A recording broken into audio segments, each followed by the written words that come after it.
Manatiling walang kapintasan. Ngayon, sasabihin po natin, imposibleng mangyari yan, Pastor, na wala tayong kapintasan. Kasi laging katwiran natin mga tao, hindi tayo perfect. Okay? Pero may sinabi ang Bible na be perfect for I am perfect. Kasi ang Diyos daw natin ay perfect. Okay? Imposible. Kasi lahat tayo daw ay nagkakamali. Lahat tayo may mga weaknesses. Bawat isa may mga kahinaan. Pero alam niyo po, sa English niyan, ang tawag po dyan ay blameless. Ano nga ba ang kahulugan ng salitang blameless? Una po, pag sinabi ko walang kapintasan o blameless, ikaw po ay walang makikita sa iyong kamalian.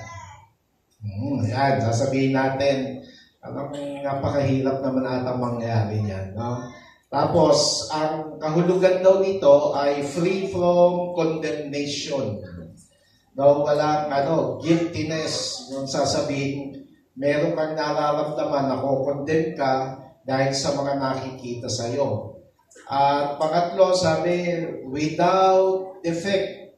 Stop muna tayo dyan. Alam niyo po, sa Old Testament, yung salitang blameless ay napakahalaga. Kasi sa panahon ng Old Testament, pag ang isang tao ay lalapit sa Panginoon, in the time of Moses, meron silang tabernacle, no? Na parang temple noong araw, kung saan sila ay nag-aalay ng mga hayop pag sila ay sasamba at lalapit sa Diyos.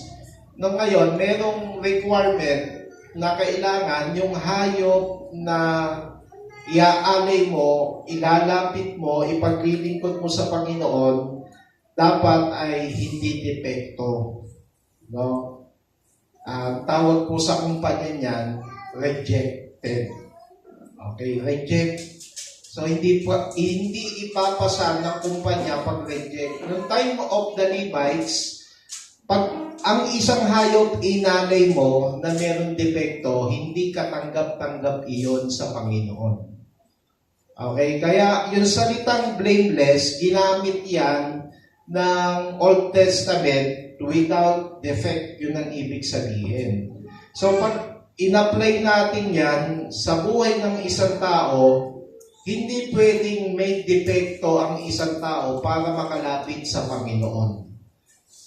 At tayo ay nililinis at pinapatawad ng Panginoon. Kaya sa Old Testament, pag basta pumasok ka basta-basta doon, namamatay yung tao na papasok doon sa, ang tawag doon, yung pinaka-dakong kabalan-banalan. Oo, yung sa tabernacle, meron doon tolda, yung, ano tawag doon, no? Yung sa, meron tabing, yung Holies of Holies, yan. Pag ikaw pumasok doon, kalimitan, high priest lang nakakapasok. So, pag meron defect, inalay mo, hindi tatanggapin. Ang kahulugan din ng blameless, sabi dito, people are those who cannot accuse of wrongdoing before people or God. Pag sinabing blameless, ito yung mga tao na hindi mo talaga makakakitaan ng mga pagkakamali. Okay? Perfect nga eh. Okay, so ngayon, kung hindi ka naniniwalang may perfect talaga, ngayong umaga, maniniwala ka talaga na mayroong blameless. Na hindi, walang pagkukulang. Okay? Ngayon, ang tanong, saan dapat manatiling walang kapintasan? Yan ang tanong. Sa buhay natin ngayon. Ngayon, sasabihin natin, parang hindi tayo magkakasundo dyan, Pastor, kasi kahit ikaw, kahit ako, lahat tayo ay mayroong pagkukulang. Okay? Lahat tayo nagkakamali. Pero, pag pag-uusapan natin ng Bible, totoong may perfect, totoong may blameless. O, tignan nyo na kasanayan natin. No, tao lang ako na nagkakamali. Diba? Yung nakasanayan nating paniniwala sa tao, yun na yung sinasabi mo at bukang bibig mo lagi. Pasensya na, tao lang, di ba? Nagkakamali. Pero meron sa Bible, blameless talaga, upright, and perfect. At katulad mo, katulad ko, tao din. Mamaya, pag-aaralan po natin yon. So, una po, saan dapat manatili tayong blameless? Okay, number 1, maging blameless tayo o walang kapintasan sa aksyon. Tama pala, no? Kasi pag inisip mo, Pastor, magkakamali tayo kahit saan. Totoo yun. Pero ito pala ay moral issue ng pagiging blameless natin. Okay, pag sinabing moral issue, ito yung mas naiintindihan mo kung ano ang tama at mali. Kaya sa government, meron tayong moral recovery program, di ba? Kaya yung mga pastor, yan ang pumapapil dyan eh. Dati nagtuturo ko dyan sa barangay hanggang mawala na naman yung program kasi itong PNP papalit-palit ng head eh. Ngayon, Kristiyano at malalim na Kristiyano po ang head ng PNP po ngayon sa Carmona, bago. Yung pinaka-heavy po ngayon dyan. At matapang na nagsishare. Kinukwento ng mga kasamang pastor na siya yung mismong nagsishare pagdating sa flag ceremony. Yung first Monday ata. Every Monday. Nagsishare ng gospel. Kaya mainit kayo ng mga pastor sa Carmona kasi buong suporta yung pinaka-heavy po ngayon ng PNP. At sabi niya, tuturuan lahat ng mga pulis na sila'y makakilala sa Panginoon. So, yung blameless natin sa kilos, sa aksyon natin, okay? Ano ba ang mga ginagawa natin? Iniingatan natin ang sarili natin. Yun naman yun. When you say blameless, iniingatan natin ang mga sarili natin. Tignan niyo po yung Pilipos chapter 2, verse 12 to 15. Sabi ito, gawin ninyo ang lahat ng bagay ng walang tutol at pagtatalo. Okay? Upang kayo'y maging ulirang mga anak ng Diyos. First 40 muna tayo. Pag-aralan po natin ito. Ngayon, sabi po dyan, gawin ninyo ang lahat ng bagay na walang tutol. Alam niyo yung mahilig tumutol? Mahilig mag-disagree? Hindi pwede yan. Dapat ganito. Alam niyo po yun, isang action niyo na hindi mo makakitaan ng taong yun ay blameless. Okay? Kaya pag ikaw laging laging nakikidebate, hindi papatalo, no, lagi kang tutol ka lagi sa magulang mo, pag inuutusan ka, ayaw mo sumunod, no, pag ikaw sinasabihan ng pastor, hindi mo pinakikinggan, tutol ka. At masaklap pa, minsan, may ka makipagtalo, makipagkatwiran. No, talaga may mga tao ayaw patatalo kahit mali na Amen? Sino po dito, kahit talo na, ayaw magpatalo? No? Parang sa basketball, ayaw magpatalo, ang gagawin, makikipagsuntukan. No? Kaya yung basketball, ginagawa yung UFC. Dami ko po nakikita nakakagigil po minsan basketball yung ginagawang boxing. No? Kaya, sabi po dyan, dalawang bagay, gawin ninyo ang lahat ng walang tutol. Ano ibig sabihin nun? Maging masunurin. Yun ang blameless. Pagiging masunurin pala, kakitaan tayo ng pagiging walang kapintasan. Hindi ka mahilig makipagtalo. Okay? Why? Because you want to be peaceful. Blameless po yun. Pero pag mahilig ka makikipagtalo, kabaliktaran. Sino dito ang mahilig makipagtalo sa Facebook? Ako, never na ginawa po namin yan. Sabi ko sa mga anak ko, sa asawa ko, kapag may sinabing negative sa iyo ang ibang tao, lalo na sa social media, huwag mo nang intindihin yun. Huwag mo nang balikan. Kasi the more na sinasagot mo yun, the more na may isasagot sa iyo. Minsan, may susulpot pang panibagong tao. Sasabat, sisingit, at alam mo yon, lalo magkakagulo, lalo magtatalo. Kaya, blameless king na dapat practicein natin, maging peaceful ka sa ibang tao. That is blameless. Amen? Amen po ba, mga kapatid? Oh, taas ang kamay na may mga kaaway dito. Tigilan mo na yung pakikipag-away, ha? No? Gusto natin, walang kapintasan tayo pagdating sa aksyon. 15. Sabi diyan, upang kayo'y maging ulirang mga anak ng Diyos, may guhit, malinis. Sabihin po natin, malinis. Malinis at walang kapintasan sa gitna ng mga taong liko at masasama. Yun yung sabi ng Bible, no? Maging ulirang anak tayo ng Diyos Kaya dapat tayo maging malinis. Amen? Walang kapintasan. Saan daw? Sa gitna ng mga unbelievers. Yung ibang problema, pinapatulan lahat Kaya kayo, huwag kayong papatol basta-basta. Pag alam nyo lalo unbeliever yan, wala namang alam yan. Sa moral values, walang alam yan. Tungkol sa Bible. So, bakit ka makikipagtalo diyan? Kaya sinabi siguro ng verse 14 yun. No? Huwag ka makikipagtalo kasi wala namang alam yan tungkol sa Diyos, tungkol sa pakikipagkapwa. So, the more na pinapatulan mo yan, parang pinakikita mo lamang na parang katulad ka din niya. Amen? Sabi ni Mr. Pinok sa akin, huwag daw patulan ang mga stupid people. Kasi pag pinatulan mo ang stupid people, magiging stupid ka pa rin. Minsan, times 10 ka pa pag pinatulan mo yun. Amen? Sino dito, parang naiisip niya na yung taong nakagalit mo, parang, bakit ko nga ba pinatulan yan? Minsan, daw na lang mararamdaman mo yun no, maiisip. Sa bandang huli, sana hindi kong pala siya pinatulan. Kaso, meron na meron na nangyari. Na minsan, ang hirap na tuloy burahin, ang hirap na tuloy kalimutan, kasi pinasira ng relationship. Amen? So, be blameless into our action. Sabi diyan, magpakita tayo, sabi, sa gayon, tayo ay magsisilbing ilaw sa kanila. Tulad ng talagang maningning, talang maning nagniningning sa kalamitan.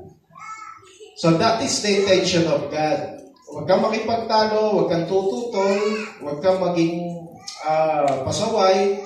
Noon sabi, maging malinis ka dito sa gitna ng mga taong liko at masasama. Be a testimony to them. Amen? Huwag ka na makasabay sa kanilang ginagawa. Ganun na nga sila, sasabayan mo pa. You are unique, you are peculiar. Iba ka sa kanila. Lahat na nakaupo dito, gusto kong sabihin, iba tayo sa kanila na nasa labas. Iba tayo na mga believers sa mga unbelievers. Kaya hindi pwedeng pagsamahin yan. Gusto mo sila mabago? Dahil inis na inis ka, hikayatin mo yon sa Panginoon. Then they will realize, dapat pala maging blameless ang buhay ko. Amen? Kaya sa umaga pong ito, mga kapatid, ano mga bagay na meron tayo ngayon na tingin natin na mga nagawa na sumira ng pagiging blamelessness natin. No, yung dating maayos mo naman sarili, maayos na buhay, nawasak, nasira, nagkaroon ng batik, okay, nagkaroon ng kapintasan, dapat po yan, pinare-restore natin sa Panginoon. Okay, sa pamamagitan ng paghingi ng tawad sa Diyos. Kung meron ka nakaaway, nakipagtalo ka, ask forgiveness. Lumapit ka sa taong inaway mo at sabihin mo, pinapatawad na kita. Amen? Kaya pagtingin sa ng Diyos, itong anak ko to, blameless talaga. Amen? Kahit nagkakamali, pero nagiging blameless siya kapag siya'y nagpakumbaba at sinunod ang kalooban ng Panginoon. Pangalawa, mga kapatid. Ano yung pangalawa natin? Maging walang kapintasan sa impluensya ng sanlibutan. Struggle yan ng marami. Ito po ay, ang sanlibutan natin, parang ikaw ay nasa gitna ng karagatan, no, ng dagat na maalat. No, ang isda, lagi kong ini-illustrate to, kahit anong sama ng mundo, kahit sinong tao kasama mo na masasama, kung hindi mo gugustuhin ma-impluensyahan sa kanila, hindi ka talaga ma-i-impluensyahan. You will walk blameless and upright in your relationship with God. Ang isda na nabubuhay sa dagat alat, pag hinuli mo, yung isda nakakain. Halimbawa, ano ba yung mga isdang kinakaya? Yung mga dalagang bukid, paborito ko yan, dalagang bukid din. No? Masarap yan eh. Pag hinuli mo siya doon sa dagat, tapos iluluto mo, ano ginagawa mo? Nililinis, tapos pag iluluto mo na, ipiprito, inaas ng pupe. Bakit ganon? Galing na nga sa alat yun eh. Bakit pag kinain mo na walang asin, matabang? Galing alat yun. Ilang buwan. Ibig sabihin, kahit siya'y nabuhay, sa paligid niya na maalat ang tubig, sa katawan niya, hindi tumatalab yung alat. As being a born-again Christian, ganon ka din dapat. Kahit masama ang paligid, maraming bad influence sa paligid, hindi ka nahahawa. Amen? Sino sa inyo madaling mahawa? Isang yakag lang ng tropa, pare siya po tayo. Isang stick lang na marijuana. Uy, sarap niya. Wala na eh. Ang lupok talaga. Ang hina ng impluensya, ang mahina sa impluensya sa mga kasamahan, sa mga bisyo, hindi kayang tayuan. Pag hindi mo kayang maging matatag, para hindi na ako pwede kasi I am a born-again Christian. Tayuan mo na yung pagiging Kristiyano mo. Tayuan mo na yung pagiging anak ng Diyos. Amen? Ako, yakagin niyo akong uminom. Maaasam lang kayo sa akin eh. Hindi niyo ako mayayakan. Yung minsan, yung mga classmate ko, niyaya ako, papasok kami sa beer house na may babaeng sumasayaw. Halos kalat kami nila ako eh. Sabi ko, pag kinalagat niyo ako dyan, magkakasuntukan talaga tayo. Sabi ko sa kanila. Kasi sabi ko sa kanila, hindi ako pwedeng pumasok dyan. Kasi yung mga nakapaligid dito, marami kami mga members sa church. Yung nasa kasiliparan nun. No, diyan po sa Platero lang, pilit akong pinapasok diyan sa, nung nakita ko sa no, may mga, Sir Chicks, mula lang, Sir Chicks, diba? Ganun ang, yan. Dumaan ka pag bandang gabi sa Platero, kahit hindi mo intention pumunta doon, may mga lalaki na halos harangin yung sasakyan mo, sabihin sa'yo, pag binaba mo yung Sir Chicks, mura, maganda. Ngayon, kung ikaw ay mahinang dalagang bukid, mahahawa ka ng alat eh. Now, bakit gano'n? No? Pag sa temptation, marami tayo, mga mahihina tayo dyan. Pero, lagi nyo tatandaan, si Jesus Christ nagtagumpay na sa buhay natin. Kaya lahat ng tukso, in-overcome niya. Tukso ni Satan, tukso ng gutom. Kaya si Jesus nakapasa sa anumang mga temptation para ipakita sa atin na kaya mo rin mag-overcome ng mga temptation. Huwag ka na pahawa, please. Marami influensya dito Yan, mga chismoso, huwag ka pahawa dyan.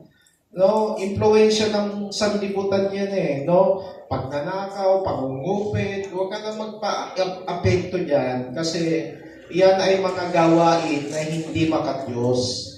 Kaya, challenge mo sarili mo. Ano bang bagay sa ngayon, sa sarili ko, ang tingin ko ay nai-impluensyahan ako ng mga tao. Halimbawa, sa mission. Lista mo. Ako pala, pag isang yaya lang ni pare, sumasama kagad ako. Ano kaya kung minsan tagihan ko na siya? No? O yung kapitbahay mo, Mami, halika, may bagong chika ako sa'yo. Lumabas ka. 5 na madaling araw. Ganito. May ikukwento ako sa'yo. Bagong-bago lamang. No, sige, halika. Kambihan mo na yan. Alam mo, ang chismis, kung kailan nahihinto yan, tanungin niyo kung kailan nahihinto yan. Nahihinto ang chismis pag nadinig mo at hindi mo na ikinalat. Okay? So, yung gossip, nag-i-stop yan kapag dumating sa'yo at hindi mo na ikinalat ito. Kaya kung wala na magkakalat, walang chismis. Amen? Sino po dito mga chismosa? Ha? Mga mamitis dyan. Mga mamitis. Tigil-tigilan na yan. Ha? Hindi na tayo dapat na-influensyahan dyan. Okay? Sabi po ng verse, yun na ba yung verse natin? Ito, sabi po ng isang author, there is no reason for a blameless man to attack his reputation. Importante yung reputation sa buhay ng isang tao. Yung reputasyon mo, may mga moments sa buhay natin, aatakihin ka ng dyablo, kahit mabuti ang reputasyon mo, sisirain niya yan.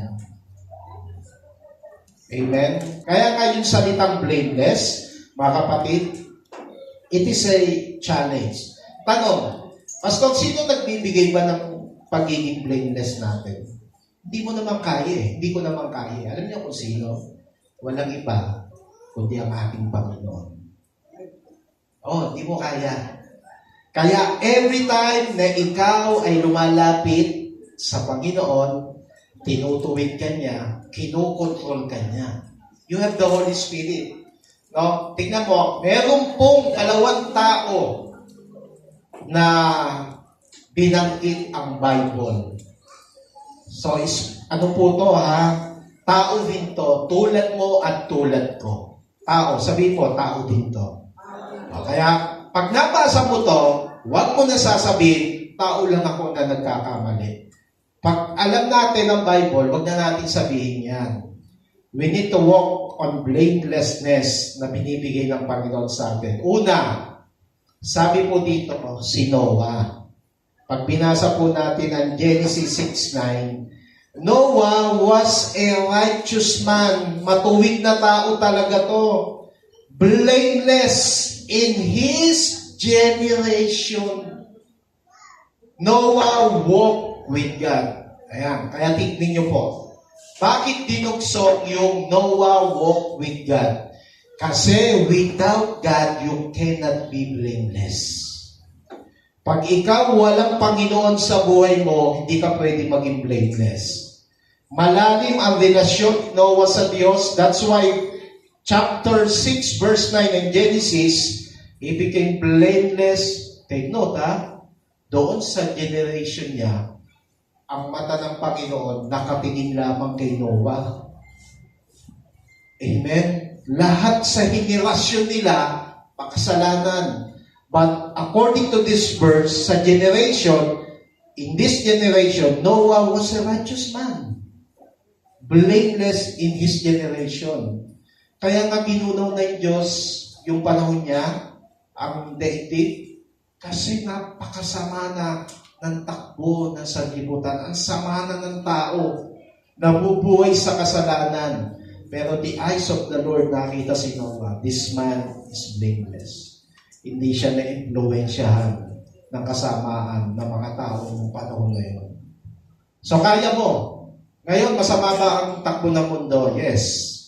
Marami mga tropa ang hindi magaganda, aakalin ka sa bisyo, marami mga kumpare mo, no, ihikayatin ka sa masamang gawain, kumari mo, no, dati hindi ka naman marites, magiging marites ka dahil sa kanya. That is influence eh. Pero, remember, si Noah, he became blameless in his generation. Hindi nakiayon, hindi sumabay sa takbo ng sanlibutan. Amen? Pangalawang tao na binanggit sa Old Testament, si Job. Alam natin na story ni Job. Alam natin na mayaman siya, malaki ang kanyang negosyo, napakagaganda ng kanyang mga anak, hindi na maganda, napakagaganda, pero nawala lahat sa kanya. But according po sa chapter 1 verse 1, Job, and that man was blameless then, and upright, Tignan nyo, bakit siya naging ganon? Kasi Job feared God and turned away from evil. Umiwas sa masama talaga eh. Amen? Mga kapatid, gayahin natin itong dalawang to. They became blameless in his generation. Ngayon, ang generation natin, pasama ng pasama. Dapat may mga tumayo dito like Noah. Huwag ka mahahawa sa kanila. Okay? Ikaw ay kakaiba. Sinabi natin kanina, ikaw ay peculiar. Hindi ka tinawag upang maging masama at makiayon sa kasamaan ng henerasyon na ito. Kundi tumayo ka like Noah. Amen? At ang mata ng Panginoon nakatitig kay Noah. This man is a righteous man. Hindi siya nakisabay sa kasamaan. Hope is also a blameless and upright. Bakit? Kasi iniwasan niya ang kasamaan. That is the time na nagiging blameless tayo. Kailan?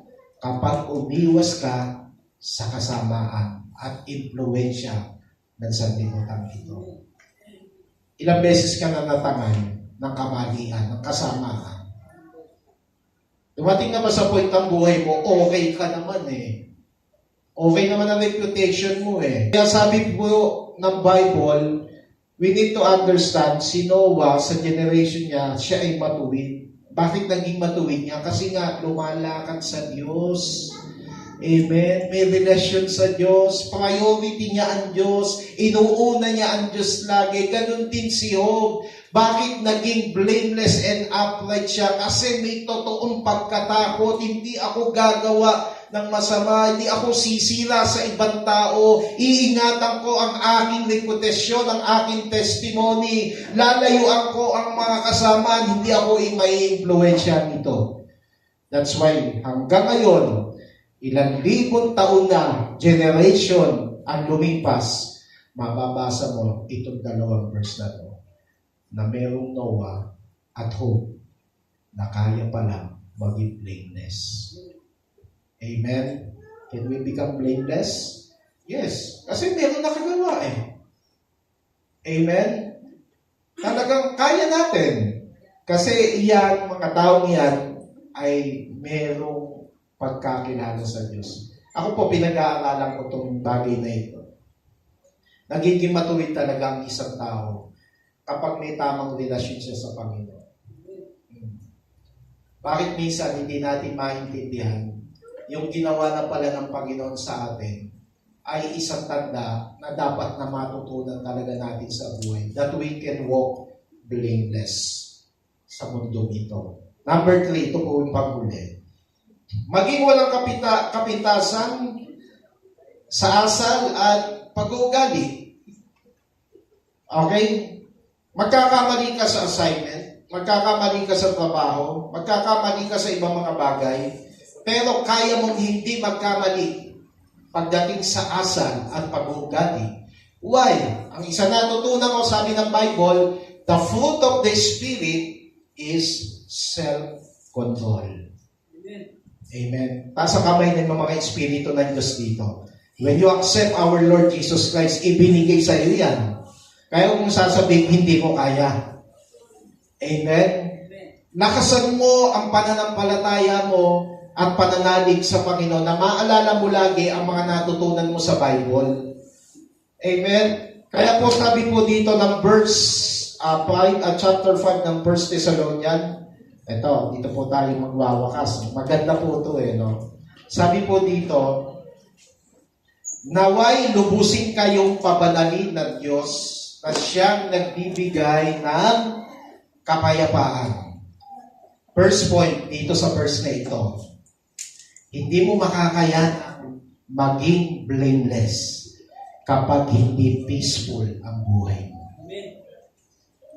Magulo ang buhay mo lagi. Kasi ginusto mo maging magulo. Amen? Kaya may pamilyang hindi nagkakasundo kasi pinili nyo yan na hindi kayo magkasundo-sundo. Amen? Bakit lagi ka merong kaaway sa Facebook? Kasi ginusto mo yan na lagi meron kang kaaway. You don't want to be peaceful to anyone. Ayoko. Galit ako sa tao yun eh. Makita ko pa lamang ang ilong niyan. Nanlilisik ang mga mata ko. Meron talagang ganyan. Kaya sabi, ang prayer sa atin ni Apostol Pablo, sana lubusin at pabadaling kayo ng Diyos na nagbibigay ng kapayapaan sa inyo. Amen? At naway panatilihin niyang walang kapintasan. Ang ano daw? Walang kapintasan ang buo ninyong, pakibasa po, katauhan. Ikaw mismo yan. Pabanalin. Panatilihin walang kapintasan, to be blameless. Yung ikaw mismo. Yung walang masabi sa iyo ang tao, walang makitang fault sa iyo. Sa katauhan, ang espiritu, okay, that is the real you. Yung kaluluwa yan eh, nasa loob mo yan eh. Ang kaluluwa at katawan. Okay, kaya pag meron kang pinagagagawa ngayon sa katawan mo, na alam mong hindi kalooban ng Panginoon, hindi tayo po nagiging blameless. Kaya ako po, nung ma-born again, I can testify, kahit sa sino man tao, may mga bisyo po ako. No? Marunong ako minom, marunong ako mag-yosi, marunong ako makipagrelasyon sa mga kung sino-sino. Munti ka na makipagrelasyon sa isang bakla dahil sa influensya ng mundo. Pero lahat ng yon, niwaksi ko mula nang sumunod ako sa aking Panginoon. That's it. Kaya yung aking buong pagkatao, ibinigay ko sa Diyos. Lord, kung meron akong mga kahinaan sa katauhan ko, sinusuko ko na po sa inyo. At ang sabi, hanggang sa pagparito ng ating Panginoong Kristo. Ayun, no? Kung naiisip mo, parang mahirap pa rin gawin yan. Verse 24, tapat ang tumawag sa inyo at gagawin niya ang mga bagay nito. Blamelessness is the will of God. Alam niyo po, sa ating pananalangin, isipin mo to, kung meron mga taasan tayo, ugali na nasa sa atin, na alam mong unbiblical, you need to overcome it. Sabi ng isang Kristiyano, Pastor, bakit may mga marami na matatagal na sa church, sa pananampalataya, parang hindi na bago ang kanilang mga pag-uugali? Hindi ko rin kayang sagutin kasi iyan ay personal na relasyon sa Diyos. Pero habang ako ay nag-aaral ng Bible, ang dami mga teaching about the reconciliation, about the regeneration na ginawa ng Panginoong Jesucristo doon sa krus ng Kalbaryo. Lahat pala ng yon ay naandun na yung kasagutan. Tingnan niyo po mga kapatid. Bakit si Jesus Christ ay namatay sa krus ng Kalbaryo kahit walang kasalanan? Our Lord Jesus, nung siya nandito, is a sinless man. Wala siyang kasalanan. Pero tinuring siya makasalanan ng mga unbelievers. Alam niyo kung bakit? Kahit tamatay, kahit walang kasalanan, kasi para ipakita niya sa atin, hindi ka na kailangan mabuhay sa kasalanan. Inakuna niya ang ating mga kasalanan. So never live with the sin. Never play with the sin. Kinuha na niya eh. Amen?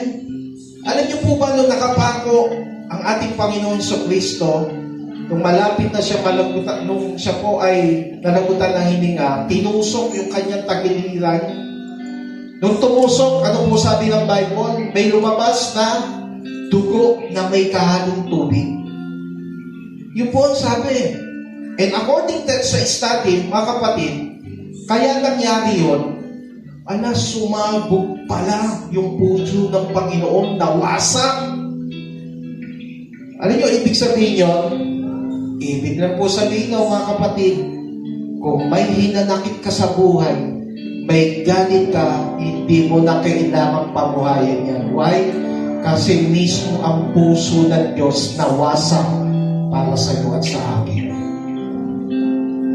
So bakit ako magiging magagalatin? Inako na pala ng Panginoon to. So bakit pa ako magiging toyo eh? Hindi na pala. Kasi I have a peaceful heart. na ginawa ng Panginoon. Binuo ng Diyos ang puso ko dahil nawasak ang puso ng Diyos. If you are broken-hearted, nararamdaman mo parang ang daming sakit sa puso natin, kapatid. Alam mo, ito iisipin mo, inakula ng Panginoon yun. So, walang dahilan para hindi maging payapa. Walang dahilan para hindi maging blameless ang ating mga pag-uugali sa Panginoon. Let's give a meditation to this points. Alam niyo po yung mga tayo ng Diyos ng Panginoon. Sabi ng marami, bakit may mga Kristiyano born again na ganyan pa rin? Tingin ko, mas kailangan maintindihan natin kung ano ang ginawa ng Panginoon sa pagkatao natin. Kung ano ang ginawa at sakripisyo ng ating Panginoong Jesucristo. That's make you a blameless man and woman. Kaya kang kontrolin ng Panginoon. Kaya kang bigyan ng self-control. Kaya kang bigyan ng bagong espiritu. Kaya sa umaga mong ito, hindi po imposible that we can walk our blamelessness. And we can be upright to God. We can be righteous to God. Kalimutan na natin yung lagi natin bukas bibig. Pasensya na, tao lang nagkakamali. Hindi. Pagtagumpayan mo yung mga pagkakamali mo. Kaya mo yun sa tulong ng Panginoon. Pwede ba tayong lahat ngayon ay pumikit, yumuko sa ating paggugulay-gulay ngayon?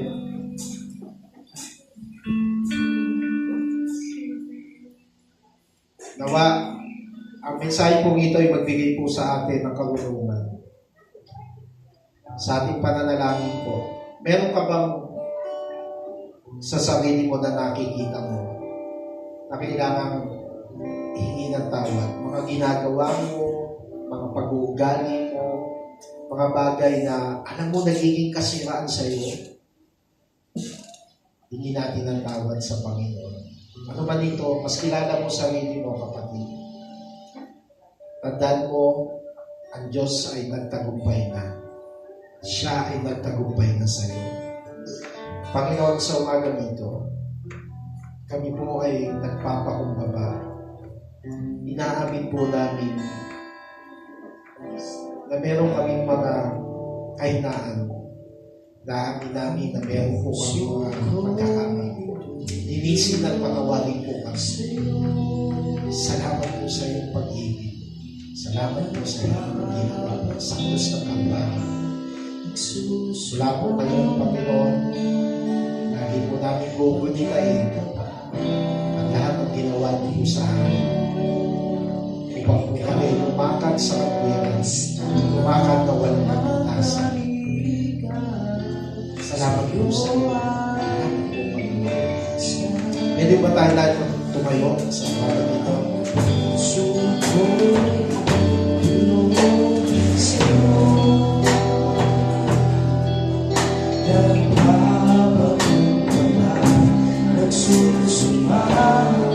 Sabay-sabay po nating awitin ito bilang pagtulong. Kami puso nagpapakumbaba sa Panginoon.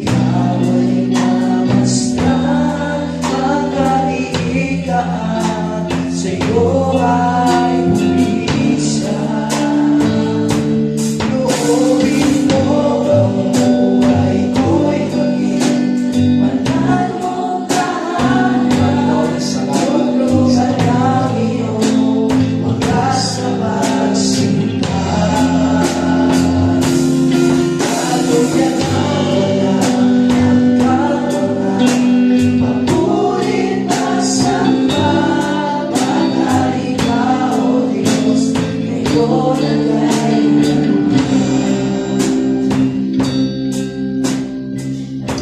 Kapatid, kung gusto mo ngayong umaga na magtagumpay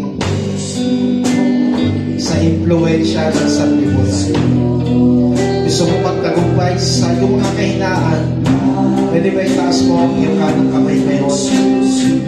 Tayo ay lalapit at hihingi ng kapangyarihan sa Panginoon na mag-restore ang mga bagay na ninakaw ng kaaway sa atin. Ang ating mabuting reputasyon na sinila ng Diablo, hayaan natin muli natin papuuin ito sa mapagmahal na Diyos. Ikaw ay magiging mabuting patotoo muli para sa ibang mga tao, kapatid. Ikaw ay magiging mabuting Kristiyano. Ipakikita mo at tulad ni Noah, na ikaw ay lumalakad sa kapila. Ikaw ay lumalakad at naglilingkod sa Diyos. Salamat po sa iyo, Panginoon. Yes.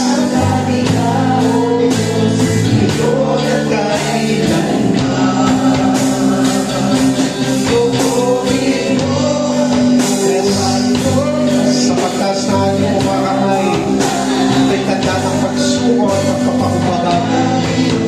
Kapatid, huwag ka magmataas sapagkat sinabi ng Diyos, ang nagmamataas ay binabagsak ng Panginoon at ang nagpapakumbaba ay binataas ng Diyos.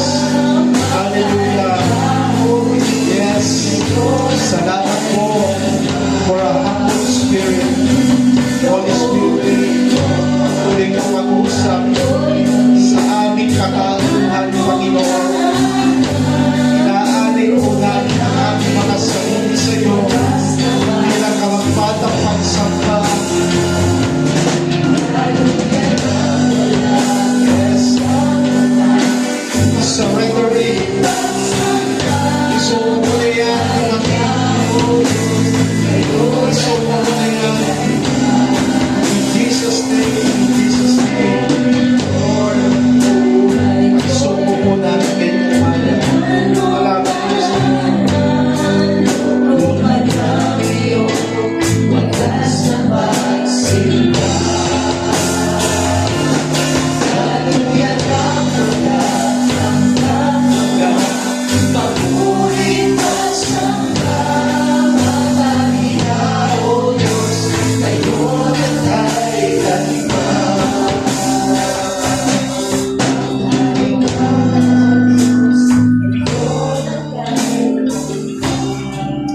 Panginoon, ngayon po umaga. Ang iyong salita ay makapangyarihan. Dinadalangin ko po ang mga salitang ito ay siyang maging sandata sa aming puso. Aming Panginoon, kailangan namin masaktan, masugatan. Subalit, hinahayaan niyo po ito para ang aming mga pagkatao, ang aming mga ugali, ang aming mga karakter ay patuloy niyo mahubog. Ay patuloy niyo po hubugin ayon po sa iyong wangis. Panginoon, bawat kapatiran ngayon na nakataas sa mga kamay, pagpapalain niyo po ito. Itataas niyo ang kanilang mga buhay. Magiging walang kapintasan ang kanilang mga buhay, Panginoon. Sapagkat mula ngayon, sisikapin po namin lumakad para po sa iyo. Na lahat ng gagawin po namin ay gagawin po namin para sa iyo lamang. Salamat po sa iyo, Panginoon, sa iyong pagmamahal. Salamat sa ginawa niyo po sa krus ng Kalbaryo. Nang lahat ng mga pangit na bagay ay inako niyo na upang kami ay maging mabuti ang buhay. Salamat po ngayong umaga sa mga kapatilang ito na naririto ngayon. Alam po namin ang pagpapala ay sasagana po sa kanilang mga buhay.